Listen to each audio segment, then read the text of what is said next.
ओम नमः शिवाय। राधे राधे एवरीवन।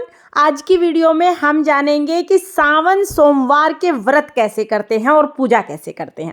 तो देखिए, सावन में सोमवार के व्रत लगभग सभी करते हैं और सावन के सोमवार में जब आप व्रत की पूजा करेंगे तो आप अपने घर के मंदिर में ही पूजा कर सकते हैं। घर के आसपास कोई शिवालय है यानी शिव जी का मंदिर है तो आप वहां पर पूजा कर लीजिए, नहीं तो आप अपने घर के मंदिर को साफ करके वहां पर भी पूजन कर सकते हैं। सावन के सोमवार वाले दिन सुबह सुबह स्नान आदि करने के बाद आप जिस भी जगह पर पूजा करें उस जगह को साफ कर लीजिएगा।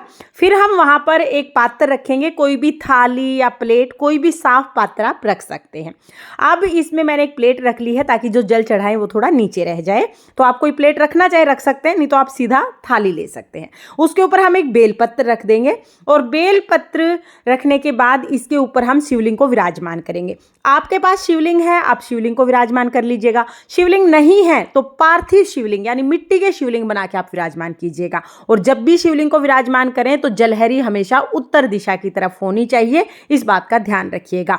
और शिवलिंग के पीछे की तरफ से हम जल चढ़ाते हैं। तो इस तरह से हमने शिवलिंग को विराजमान कर लिया है। अब हम देसी घी का दीपक जलाएंगे। तो पूजा में सबसे पहले दीपक जलाते हैं। आप देसी घी का या तिल के तेल का दीपक जला सकते हैं।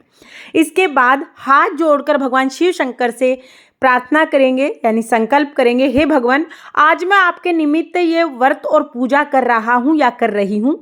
आप मेरे व्रत पूजा को स्वीकार करें और कोई कमियां रह जाए उसे क्षमा करें, मेरी मनोकामना को पूर्ण करें। ऐसा संकल्प करने के बाद सबसे पहले हम जल चढ़ाएंगे। जल चढ़ाने के बाद फिर हम दूध चढ़ाएंगे। कच्चा दूध हमें चढ़ाना है, तो यहाँ पर हमने दूध चढ़ा दिया है। उसके बाद फिर से हम जल चढ़ाएंगे। तो भगवान भोले शंकर को 3 बार जरूर अभिषेक करना चाहिए, तो हमने 3 बार अभिषेक कर दिया है। अब वस्त्र के रूप में हम कलावा समर्पित कर देंगे यानी मोली समर्पित कर देंगे। आपके पास जनेऊ है तो आप जनेऊ समर्पित कर दीजिए। जनेऊ नहीं है कोई बात नहीं, सिर्फ मोली भी समर्पित कर सकते हैं। तो यहाँ पर हमने वस्त्र समर्पित कर दिए हैं। इसके बाद हम तिलक लगाएंगे। तो भगवान भोले शंकर को चंदन से तिलक लगाया जाता है। आप चंदन से या भस्म से तिलक लगा सकते हैं। तो यहाँ पर हमने चंदन से तिलक लगा दिया है। चंदन आप पीला सफ़ेद कोई भी ले सकते हैं। चंदन लगाने के बाद फिर हम अक्षत यानी चावल समर्पित कर देंगे। दिए को भी तिलक जरूर करना है। उसके बाद फिर हम बेलपत्र समर्पित करेंगे। तो देखिए, बेलपत्र की चिकनी साइड भगवान शिव शंकर को स्पर्श कराई जाती है यानी शिवलिंग को स्पर्श कराई जाती है। तो उल्टा बेलपत्र हम चढ़ाते हैं। 2, 5, 7, 9, 11 जितने भी हो सके, बेलपत्र की कोई गिनती नहीं है, जितने हो सके उतने बेलपत्र आप चढ़ा सकते हैं। बेलपत्र चढ़ाने के बाद जो भी भगवान शिव शंकर की प्रिय चीज़ें हैं जैसे भांग, धतूरा, मदार, जो भी आपको भगवान शिव शंकर की प्रिय चीज़ें मिल जाएं वो आप जरूर चढ़ाएं। सावन में तो ये सारी चीज़ें बहुत आसानी से मिल भी जाती हैं, तो भगवान शिव शंकर की प्रिय चीज़ें चढ़ाएंगे। सफ़ेद फूल मिल जाए सफ़ेद फूल चढ़ा दीजिए। सफ़ेद ना मिले तो जो भी फूल आपको मिल जाए वो आप चढ़ा सकते हैं। फूल चढ़ाने के बाद फिर हम भोग चढ़ाएंगे। तो देखिए, भोग में कोई भी ऋतु फल आप चढ़ा सकते हैं। फलाहार का ही भोग चढ़ाया जाता है। जो भी फल आपको मिल जाए, जो भी अवेलेबल हो वो फल आप चढ़ा सकते हैं, या दूध से बनी कोई मिठाई भी आप चढ़ा सकते हैं। तो यहाँ पर मैंने फल चढ़ा दिए हैं। फिर हम दक्षिणा चढ़ा देंगे, यथासंभव हम दक्षिणा चढ़ाएंगे। इसके बाद फिर धूप दीप दिखाएंगे और फिर हमें कथा सुननी है। तो देखिए, कथा सुनने के लिए हम 1 लोटा जल ले लेंगे और अपने सीधे हाथ में थोड़े चावल और फूल लेकर हम कथा सुनेंगे। कभी भी कोई कथा खाली हाथ नहीं सुनते हैं, तो सीधे हाथ में फूल या चावल आप ले लीजिएगा। उसके बाद सावन सोमवार की हम कथा सुनेंगे। कथा सुनने के बाद जो फूल और चावल हमने लिए हैं वो हम भगवान शिव शंकर के चरणों में समर्पित कर देंगे। तो ये हम शिवलिंग पर ही चढ़ा देंगे। इस तरह से हमारी कथा पूर्ण हो जाएगी। कथा का वीडियो आपको चैनल पर मिल जाएगा, लिंक मैं डिस्क्रिप्शन में दे दूंगी, आप वहां से देख लेना। इसके बाद हाथ जोड़ लेंगे और फिर हम आरती करेंगे।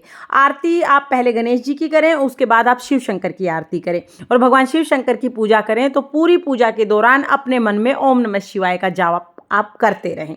तो इस तरह से हम आरती कर लेंगे। बहुत प्रेम पूर्वक आरती करने के बाद पूजा में रही कमियों के लिए क्षमा याचना करेंगे और अपनी मनोकामना को पूर्ण करने के लिए भगवान शिव शंकर से प्रार्थना करेंगे। तो इस तरह से बहुत सरल तरीके से आप घर पर ही पूजा कर सकते हैं। अगर मंदिर में भी पूजा करते हैं तो पूजा विधि सेम रहती है। पूजा के बाद जो जल है वो हम सूर्य देवता को अर्घ दे देंगे और जो भी आपने फल चढ़ाया है, जो भी प्रसाद चढ़ाया है वो सबको बांट देंगे। दक्षिणा दान कर देंगे। और देखिए जब दीपक शांत हो जाएगा उसके बाद जो भी आपने ये फूल पत्ते चढ़ाए हैं और जो भी जल चढ़ाया है ये आप पौधों में डाल सकते हैं। तुलसी के पौधे में नहीं डालना है, तुलसी के पौधे को छोड़ के बाकी किसी भी पौधे में आप ये डाल सकते हैं। तरह से हम सुबह के समय पूजा कर लेंगे। अगर आपको सुबह टाइम ना मिले तो भगवान भोले शंकर का पूजन आप शाम को भी कर सकते हैं। एक टाइम शिवलिंग का अभिषेक जरूर कीजिएगा। सुबह पूजा करने के बाद दिन में आप चाय पानी पी सकते हैं और अगर आप भूखे ना रह पाए तो दिन में फल भी खा सकते हैं। पूरा दिन हम व्रत करेंगे और शाम के समय भी हमें फलाहार ही खाना है, क्योंकि सावन के जो सोमवार है वो फलाहार ही किए जाते हैं। आप चाहें तो आप मीठा फलाहार ले सकते हैं या आप नमक खाना चाहते हैं तो सेंधा नमक भी आप खा सकते हैं। तो आप संकल्प जैसा भी करेंगे, जिस तरह के व्रत आप करना चाहते हैं उस तरह के व्रत आप कर सकते हैं। आप चाहे आप सेंधा नमक खा के व्रत कर लीजिए या आप मीठे व्रत भी कर सकते हैं, लेकिन खाना फलाहार ही है क्योंकि ये व्रत फलाहार होते हैं। शाम के समय आप अपने लिए कोई फलाहार बनाइएगा, भगवान भोले शंकर के नाम का निकाल के, उसके बाद फिर आपको खाना है और भगवान भोले शंकर के भोग के लिए जो आप निकालेंगे वो गौ माता को दे देते हैं।